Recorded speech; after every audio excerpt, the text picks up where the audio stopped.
Hola, buenos días alumnos. Hoy vamos a hablar sobre el eje temático número 6, el cual corresponde al proceso enfermero en el recién nacido patológico. Más precisamente vamos a hablar sobre los temas del recién nacido con labio leporino y paladar hendido, síndrome de Down e hidrocefalia. Es un poco largo el tema, de los cuales se lo voy a hacer lo más resumido posible. Vamos a iniciar hablando sobre la hidrocefalia. Vamos a dar un concepto que es un trastorno que consiste en el acúmulo excesivo de líquido cefalorraquídeo en la cabeza. Como verán en la imagen del lado derecho se observa, ¿no es cierto?, a un recién nacido el cual padece de hidrocefalia.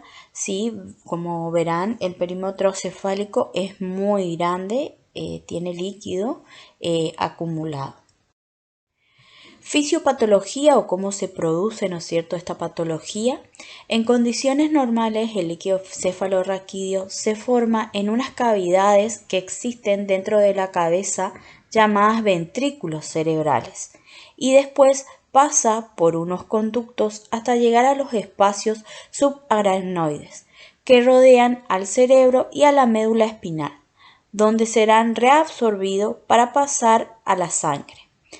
Cuando existe un desequilibrio entre la formación del líquido cefalorraquídeo y su reabsorción, ahí es donde se va a producir la hidrocefalia.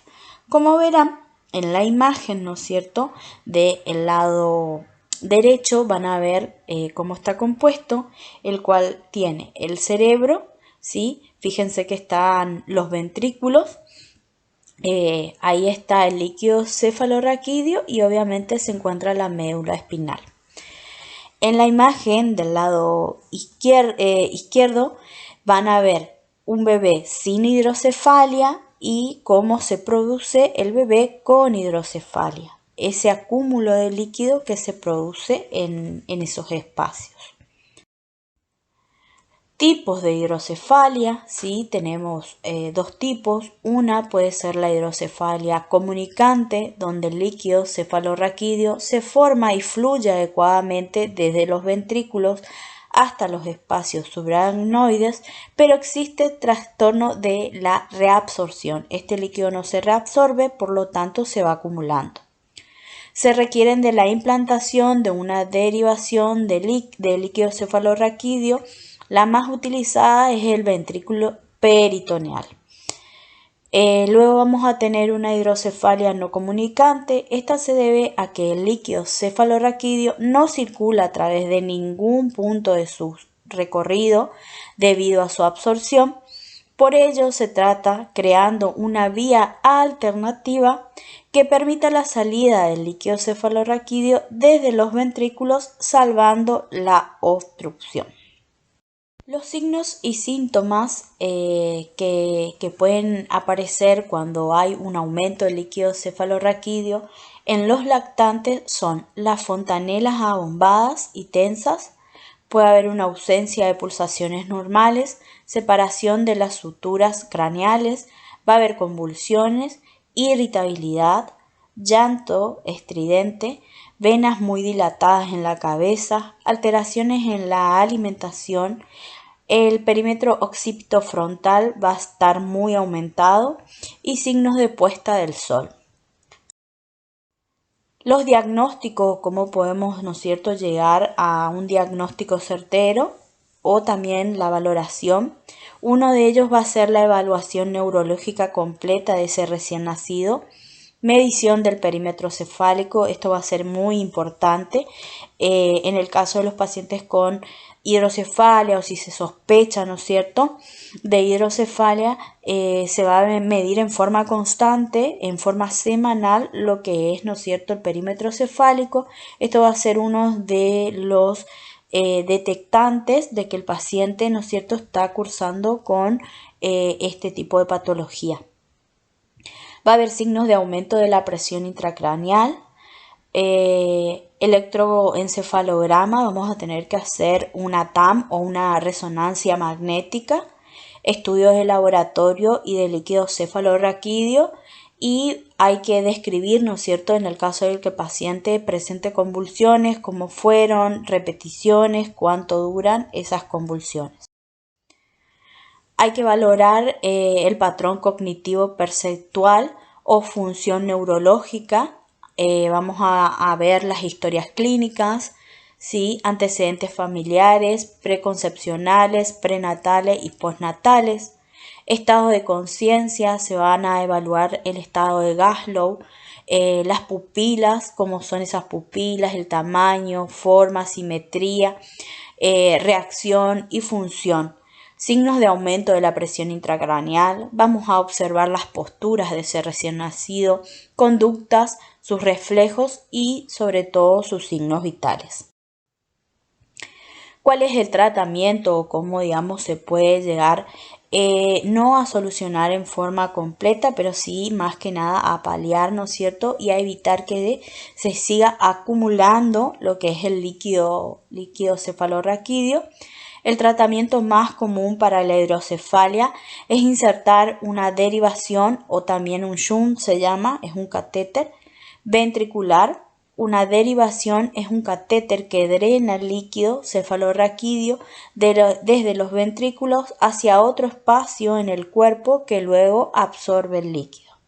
Como verán en la imagen del lado derecho, vamos a ver cómo se inserta y dónde se inserta el catéter, ¿sí?, o la válvula que debe realizarse para que pueda, ¿no es cierto?, drenar el líquido.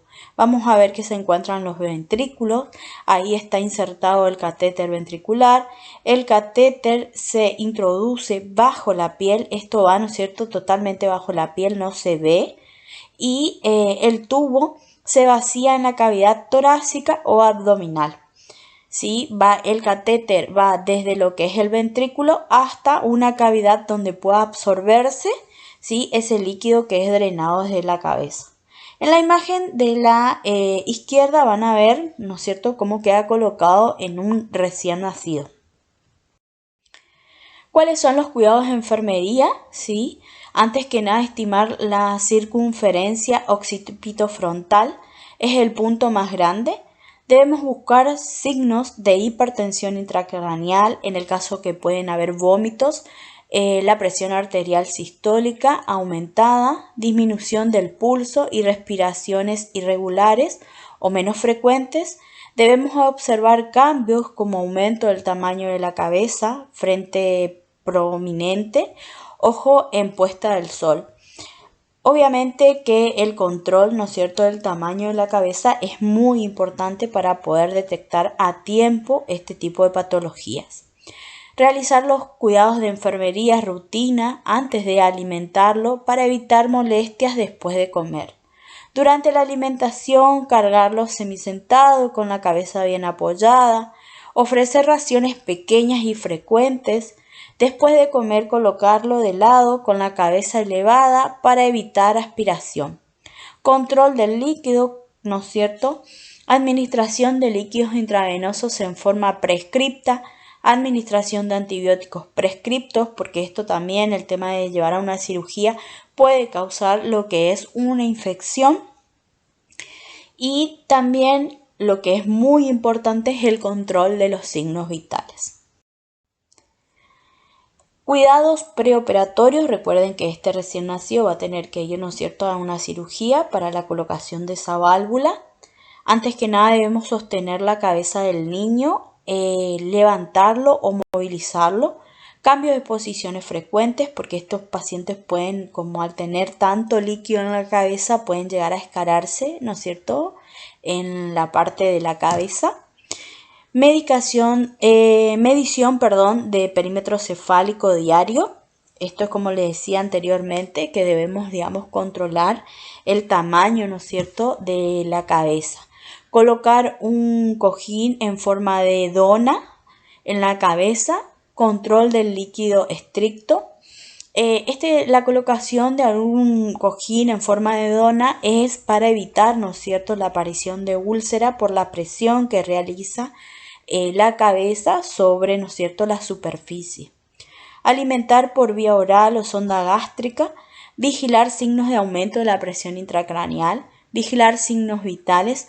contribuir a la detención de otras malformaciones, preparación y apoyo para las pruebas diagnósticas.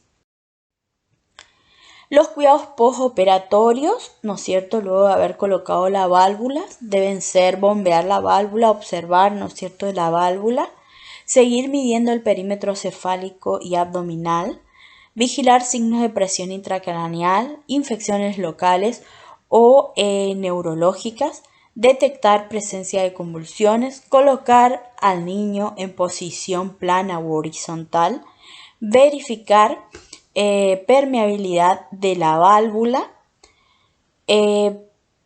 colocar al niño sobre el lado no operado, cuidados meticulosos de la piel debemos tener, proporcionar alimentación oral, forzada o parenteral, fomentar el contacto físico, cuidados de seguimiento, enseñar a los padres sobre los cuidados de esa válvula, los signos de infección que pueden llegar, ¿no es cierto?, a aparecer y el aumento de la presión intracraneal.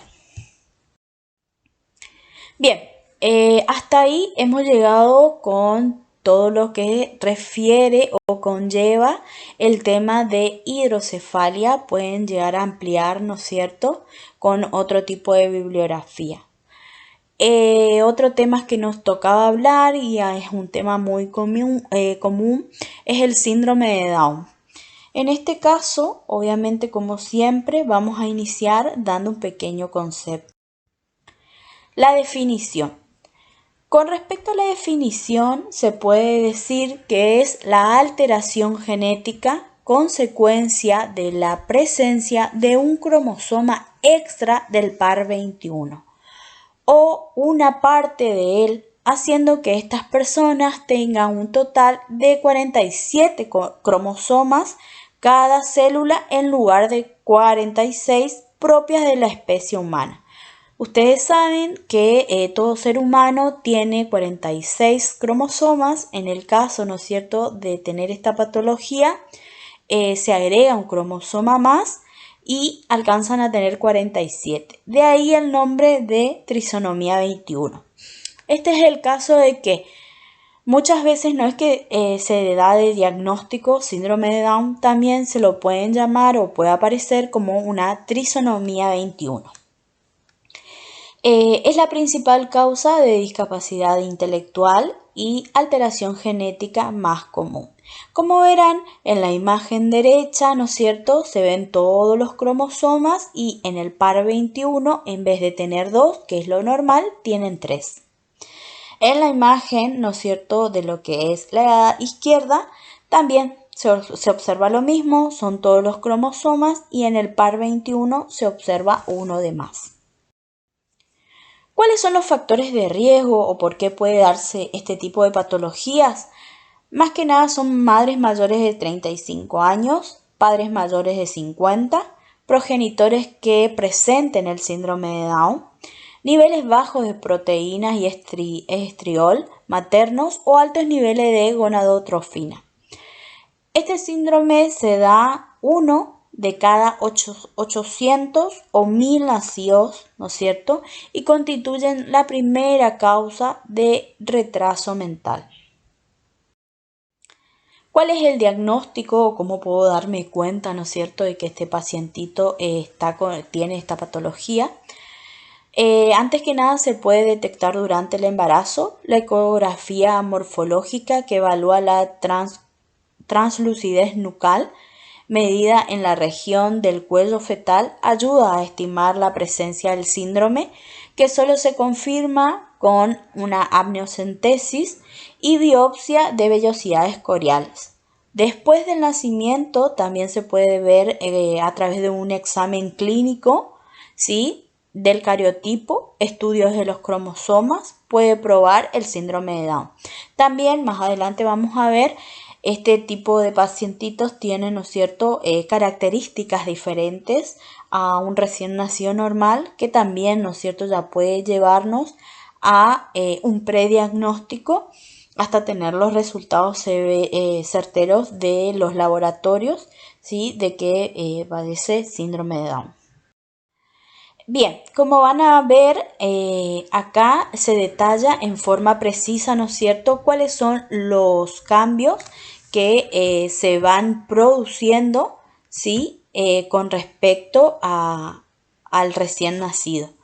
En el caso del cráneo y la cara, una de las características es que tiene un aplanamiento de la cara que hace que sea recta de perfil. Con respecto a los ojos, están sesgados, inclinados hacia arriba.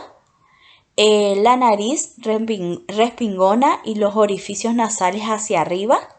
Las orejas son pequeñas y de formas redondeadas. La boca es pequeña, el paladar arqueado, profundo y estrecho.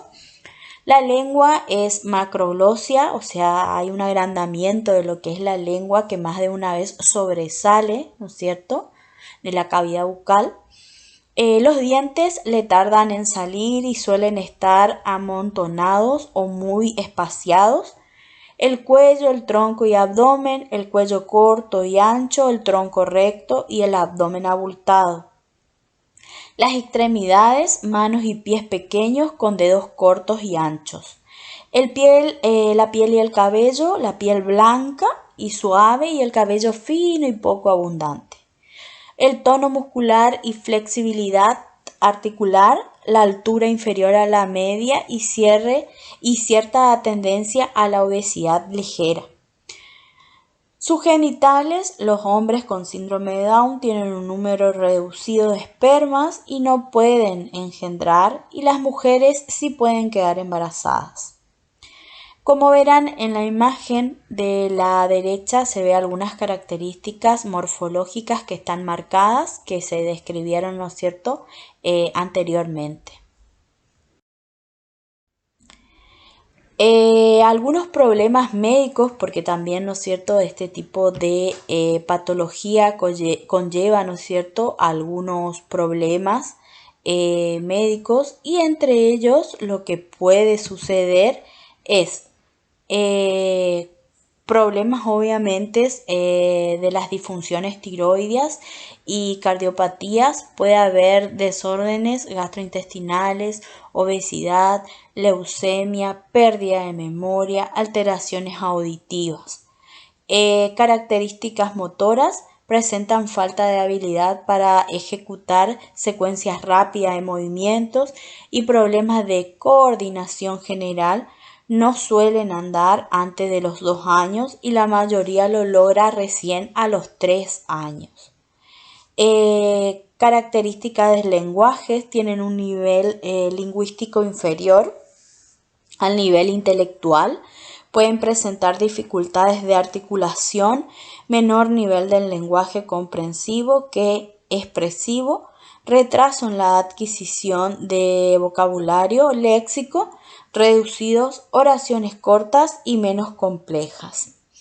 Características socioafectivas y de la personalidad: falta de motivación, baja tolerancia a la frustración, escasas expectativas de éxito, dificultad para detectar el punto de vista de los demás y autonomía personal muy reducida. Bien, algunas características cognitivas: van a haber dificultades para mantener la atención, en conceptualización, retener un tiempo, la generalización.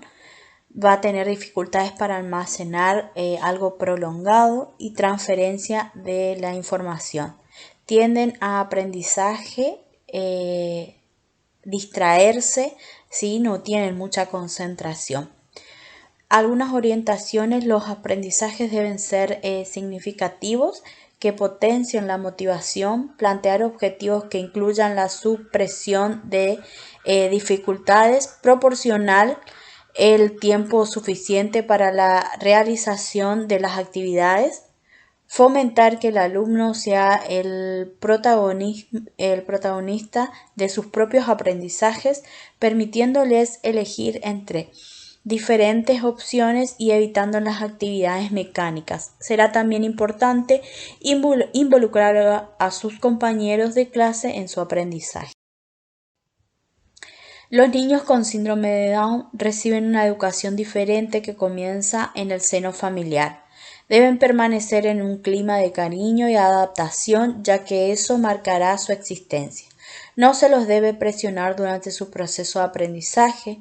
La educación de estos niños debe estar centrada en aspectos concretos, sistemáticos e inmediatos.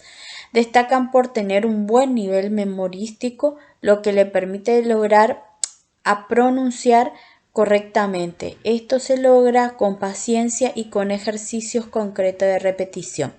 La organización y dirección de las actividades dependerá de la asimilación de los contenidos y el conjunto de conductas que deberá desarrollar para conseguir los objetivos finales dependiendo del periodo de maduración. También lo que anteriormente me olvidé de decir, que estos tipos de pacientes tienen muchos problemas cardíacos, que son uno de los problemas bases que por ahí, ¿no es cierto?, presentan en la parte cardíaca. Ahora hablaremos un poco de cuáles son las precauciones que deben tener los padres o cómo deben manejarse al momento de tener, ¿no es cierto?, un chico con síndrome de Down. El desarrollo de las personas con síndrome de Down está vinculado al estímulo y aliento que reciben especialmente en los primeros años de vida. Es importante que los niños asistan a la escuela regular para desarrollar su potencial dentro de los límites que impone el síndrome. En algunos casos, lo ideal es asistir a escuelas especiales que ofrezcan seguimiento o, digamos, un buen guiamiento. Además, la logopedia, la terapia ocupacional y la fisioterapia pueden contribuir al desarrollo cognitivo, sensorial y motor, por lo que este seguimiento profesional es importante para estimular al máximo el potencial del niño. Estimular el seguimiento visual, la percepción auditiva, la coordinación vasomotora. Ahora hablaremos sobre el papel de la enfermera en este campo. Es muy amplio y entre los cuidados que debemos tener. Identificar las características de la familia, establecer factores de riesgo y prevenirlos, ofrecer a los padres información fidedigna, sin sesgos, tras el diagnóstico, ya sea prenatal o postnatal. Dar apoyo emocional tanto al niño como a los padres, facilitando la información necesaria sobre asociaciones y centros para atenderlos de forma especializada. Coordinar y hacer de puente con estos centros de atención especializada y asociaciones de familias y de ayuda mutua.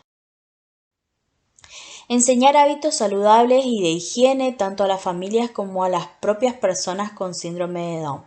Prepararse para resolver las dudas del niño y de la familia. Ganar la confianza del niño con síndrome de Down para que sienta que su enfermera y su consulta es un lugar seguro, al igual que ganar la confianza de los padres para que sean capaces de expresar a la enfermera sus preocupaciones o dudas. Realizar las revisiones periódicas de los niños con síndrome de Down, la administración y puesta al día de su calendario de vacuna, así como el resto de actividades habituales en todos los pacientes. La valoración de enfermería va a constituir el fundamento sobre el que se sustenta el establecimiento y el desarrollo de los correspondientes planes de cuidados para la atención de la necesidad, detectadas y catalogadas mediante diagnóstico de enfermería. Se trabaja con los patrones de Gordon. Como verán y sabrán, ¿no es cierto?, el día 21 de marzo es el Día Mundial del Síndrome de Down. Es una patología el cual, ¿no es cierto?, tiene su día donde se conmemora. Bien, hasta ahí vamos con lo que es síndrome de Down. Ya hablamos de hidrocefalia y como último tema, ¿no es cierto?, vamos a hablar sobre el recién nacido con labio leporino o también llamado paladar hendido. Como verán en la foto que se encuentra en la diapositiva, sí, es una foto realizada en 3D de una ecografía de un bebé el cual tiene labio leporino. Definición, como hablamos en todos los temas, vamos a dar una pequeña definición. La fisura labial hiopalatina, o también conocida como labio leporino, es una malformación orofacial producida por una mala fusión entre el labio o una mala unión entre el labio y o el paladar durante el proceso del desarrollo fetal. Esto va a provocar, en el caso de la fisura palatina, una apertura entre el paladar y la nariz que variará en función de la tipología que se presente. Esta alteración ocurre entre la semana 4 y la semana 12 de embarazo. La epidemiología, o cada cuánto se da estos casos, la epidemiología de la fisura labial hiopalatina puede variar en función del área geográfica, tiene que ver la raza y la etnia que se presente. Se estima que afecta de manera general 1 de cada 700 nacidos. En España concretamente aparecen alrededor de 750 casos nuevos cada año, por lo que hace a diferentes zonas geográficas. Se estima que los que tienen mayor incidencia de casos son los asiáticos y americanos, que tienen una prevalencia de un nacido por cada 500 nacidos.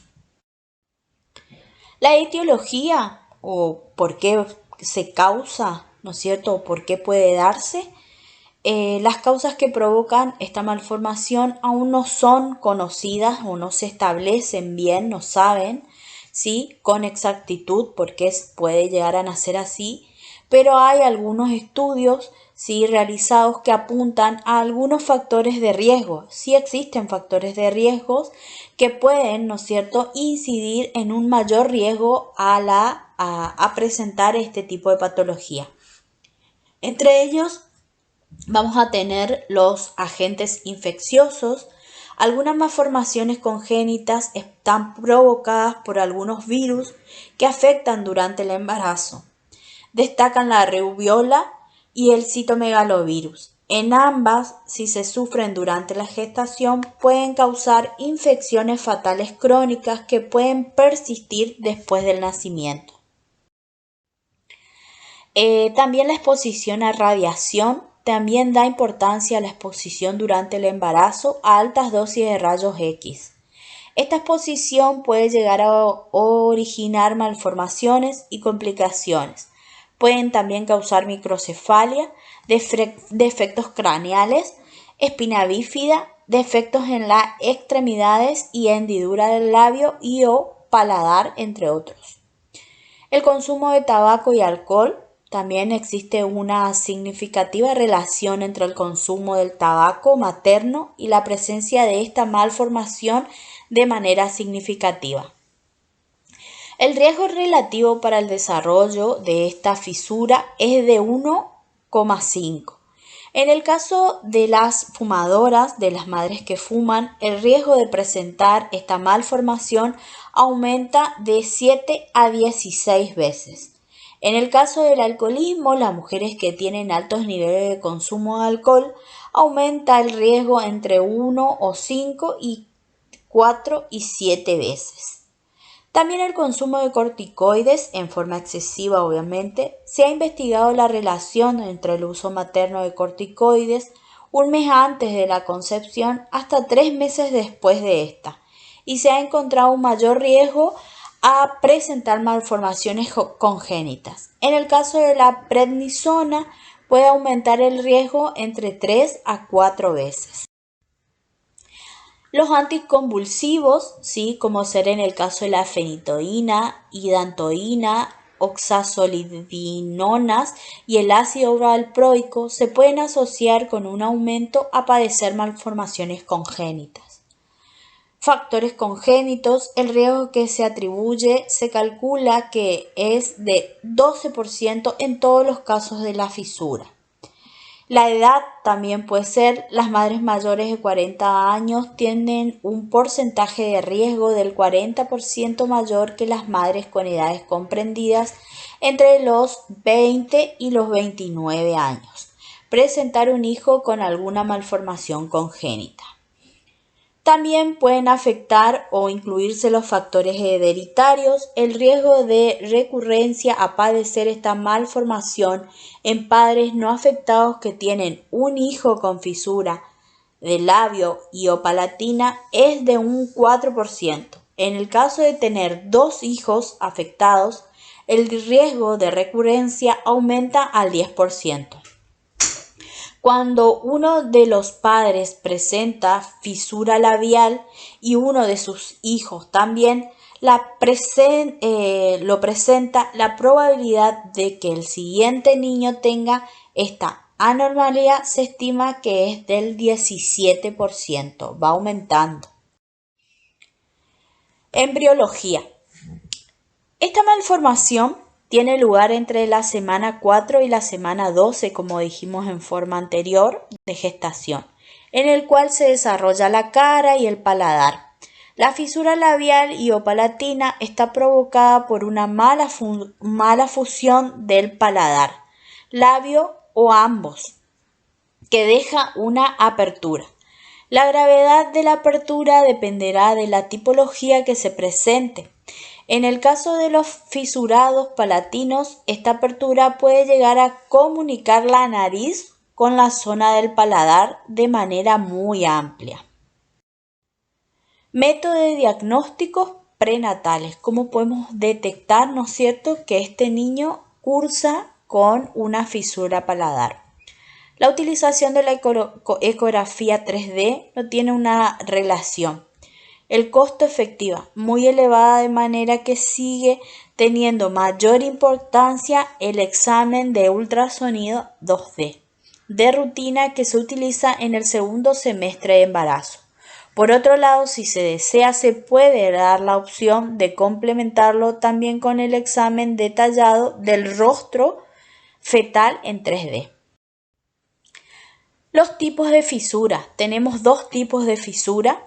Una es la fisura labial unilateral, que va a comprender lo que es la parte de la nariz, que podemos dividirla en leve, solo hay un desplazamiento horizontal de la nariz en el lado de la figura. Moderado, hay un desplazamiento horizontal y vertical de la nariz. Severo, hay un desplazamiento vertical, horizontal y posterior de la nariz. Se muestra, fíjense, en la imagen del lado derecho que se colocó, ¿sí? Tenemos ahí una unilateral, ¿sí? Una fisura unilateral, que es lo que describe en esta parte. Y en la segunda imagen, que está más del lado derecho, vamos a ver una fisura bilateral, que en esa fisura labial bilateral podemos tener una leve, donde la zona columelar de la nariz, zona localizada entre los orificios de las fosas nasales, ocupa entre 2 o 3 a 1/3 de la altura de la nariz. Y moderada, la longitud columelar ocupa de 1 a 3 de la altura nasal. Esos son los 2 tipos de fisura labial. Después tenemos lo que es fisura del paladar. Podemos tener del labio, pero también podemos tener del paladar, que el paladar es por dentro.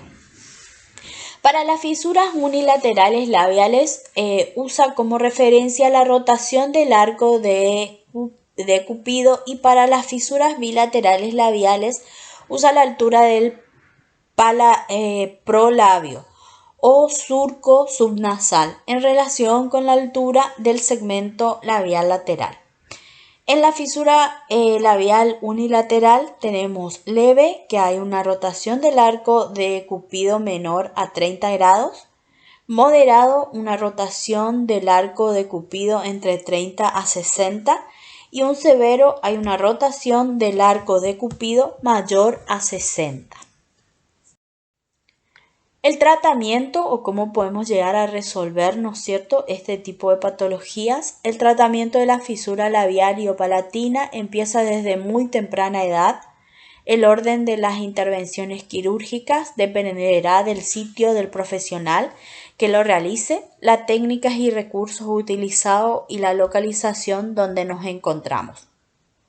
Obviamente que es un tratamiento quirúrgico, ¿sí? Como dice acá la parte de la bibliografía, son muchas cirugías las que se deben realizar, ya que no solamente en una ocasión se va a resolver el problema. Todo también va a depender, ¿no es cierto?, de qué grado es este tipo de fisura.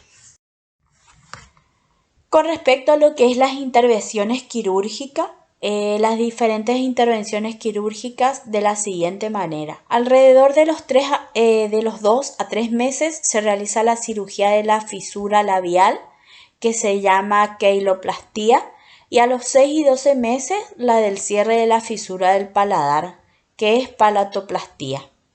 En el caso de la fisura que afectan al paladar, a los 12 meses entre el pre y el postoperatorio de la palatoplastía, hasta los 3 años, el niño deberá de ser visitado por un logopeda para que determine la necesidad o no de una terapia. ¿Por qué?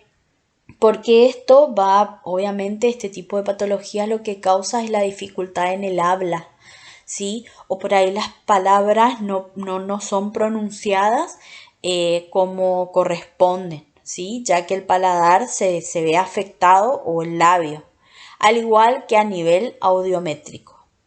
Alrededor de los 6 años, los pacientes que presentan cualquier fisura deberían de ser reevaluados viendo los resultados de las primeras operaciones para que de esta manera se le pueda dar la opción o no de realizar otra intervención. En el caso de los pacientes que presentan fisura labial, se les puede plantear una segunda queiloplastía para corregir a nivel estético el labio. Bien. Eso es todo. Esta segunda parte de lo que es labio leporino fue un poquito más larga, ¿sí? Pero está completa. Espero que le haya gustado la clase, que le haya sido útil y bueno, cualquier duda o consulta estamos a su disposición.